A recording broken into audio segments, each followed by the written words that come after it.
Can I just say, as a side note, I am loving this canned wine thing.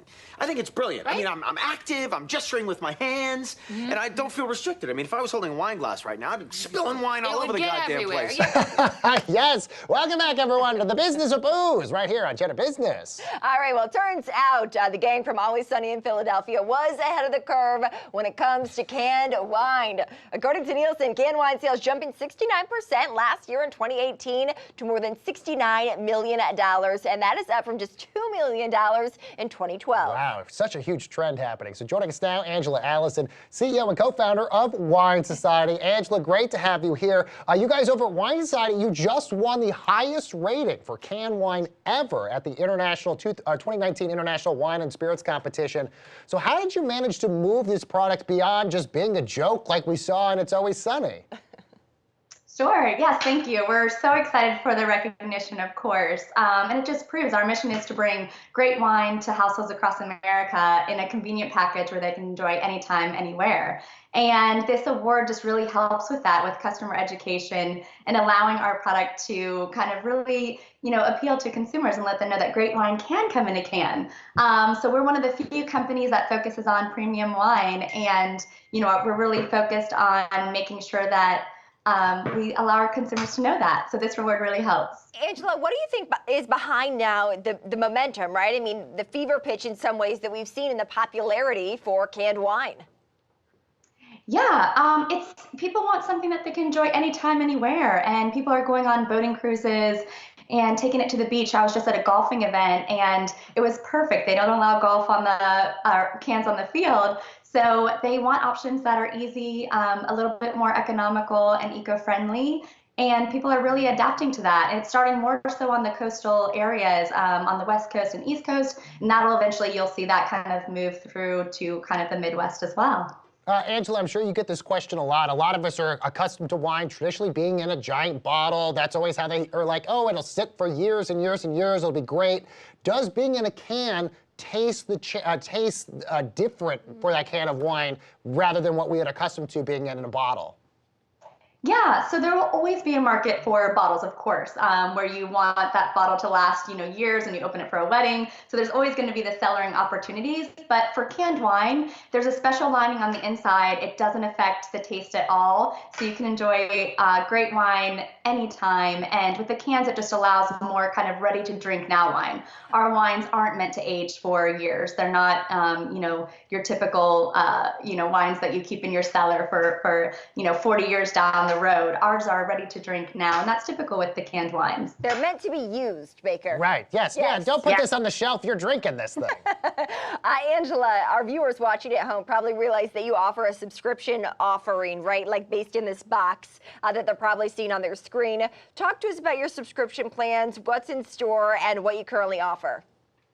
Sure. Yeah. Our mission, again, is to bring great wine to households across America. And we want to be where consumers can, have our products. So delivering to the home is really approachable to consumers and without having to leave your door and being able to order online. So we offer our 3-pack, which was actually from customer demand. People wanted an easy way to try our product. And so you can order it online. It's $49 for the gift pack.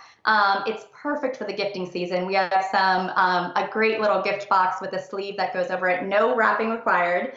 And we also are including some special things in it for this holiday season. So you can purchase that online at winesociety.com. We also offer what we call our party pack, and it's what we started with initially, which is 9 cans in a box.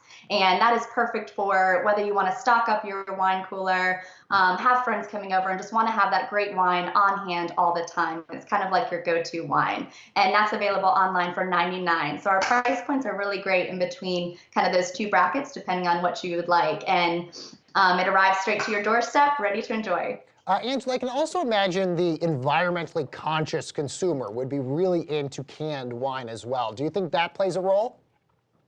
Yeah, absolutely. People are very eco-friendly and conscious about the environment now. And the way that canned wines are, I mean, it takes up less space and they're a renewable resource. So anything from lower carbon footprint with transportation, all the way to when the consumer receives it at their doorstep. We encourage recycling. It's a vessel that's meant to share. So if you buy, some of the single serve cans, that's just more, that you're using. And with ours, it's 500 mLs, perfect amount to share. So there's less for you to transport and less for you to kind of have to dispose afterwards. But the aluminum is great that it's a renewable resource, so people can feel better enjoying our wine. So Angela, if someone walks into a retail store, will they be able to find your wine?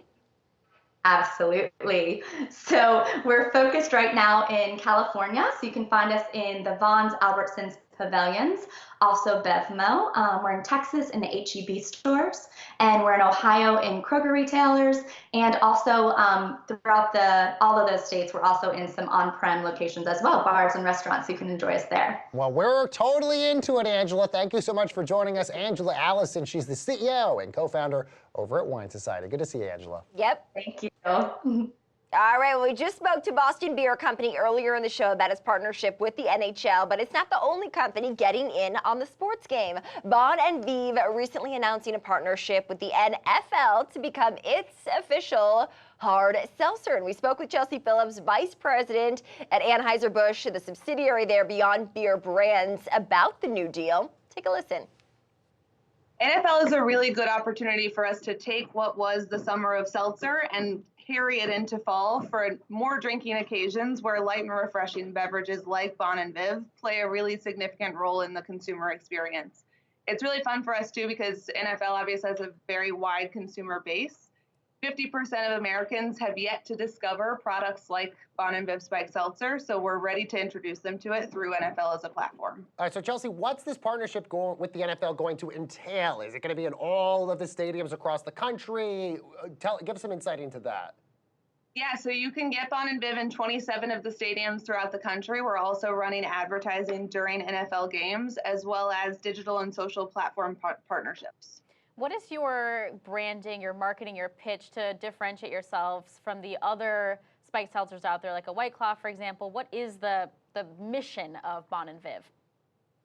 We are all about offering great taste with 0 grams of sugar, which is unbelievable when you actually can taste it. So we actually launched our classic recipe on draft this year so consumers can taste the difference in our unflavored recipe. And then with all of the unique variants that we have, like pear elderflower and like clementine hibiscus, taste is really what makes the difference, but with 0 grams of sugar in a health and wellness space. One of the things also that these seltzer brands are trying to do is create these new flavors that other brands haven't thought of. What is the R&D process for you guys when it comes to making those flavors like hibiscus that you mentioned? Yeah, so Nick Shields is still very involved, the founder of Spiked Seltzer. So he comes up with different flavor trends that he tries basically in a lab that he has. But I think for us, it's really about high reach fruits that people are familiar with, but offering some kind of unique botanicals to bring the interest and the intrigue there for people to discover new things. All right, that was Chelsea Phillips, Vice President at Anheuser-Busch subsidiary Beyond Beer Brands. And unfortunately, that's going to do it for this episode of The Business of Booze. We hope you enjoy National Vodka Day on this Friday, but do make sure to enjoy responsibly. Absolutely.